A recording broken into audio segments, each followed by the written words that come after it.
Last quick topic for today before we get to why it matters to you. Both in Kentucky and Mississippi, two states where there's just a little tiny hint that the tide is turning. And what I mean by that is this.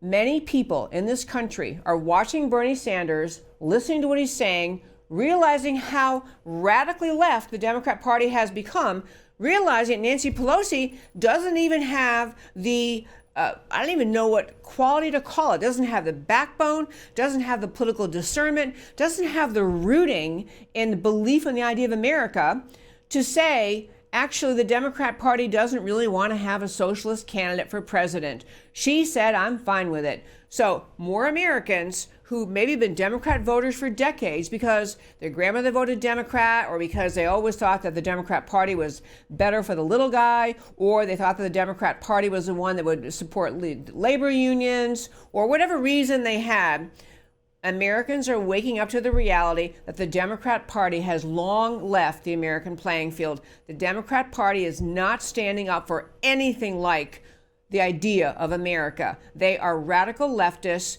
Their policies will destroy this country, and more people are recognizing it. So you had just a little tiny victory. President Trump enjoyed a little victory lap. There was simply a Kentucky, this is the state of Kentucky and the Kentucky state legislature.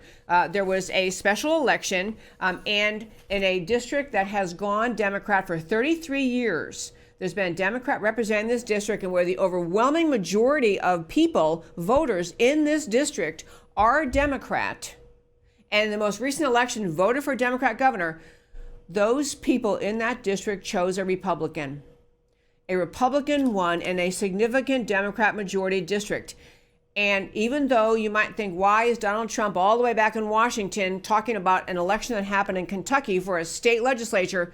Trump loved it. Trump tweeted about it. His tweet was actually kind of entertaining. I'll quickly read you what he had to say. Actually, this was Ronna McDaniel's, GOP chairwoman's tweet. Big win in Kentucky House District 199.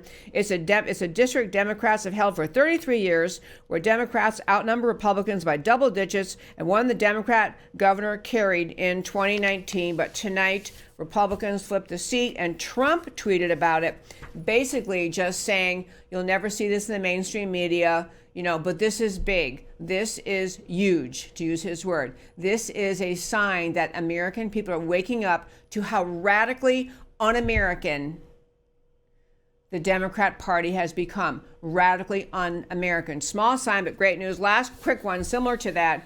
In the state of Mississippi, there was an announcement this week that 8 different elected Democrats, 8 of them, announced they are changing to the Republican Party. They're moving their alliance to the Republican Party. And I'm telling you, folks, of course, the Republican Party put out a great statement. We welcome you, welcome you to the, as the Republican Party, blah, blah. But really, what I think people are realizing all over this country is, if you're going to support the Democrat Party in this election cycle, in this 2020, anyone in the Democrat Party, you have to acknowledge, you have to be agreeing with yourself. You have to be saying to yourself, I'm okay with the socialist takeover of America. And even though Bernie Sanders has a large number of young followers and millennials, and frankly, sadly, in these early primaries at least, he's winning the primaries against a slate of, the clown car, the rest of the people who are running for president on the Democrat side.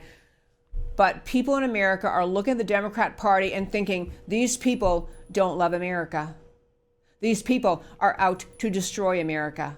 The socialism will destroy our country.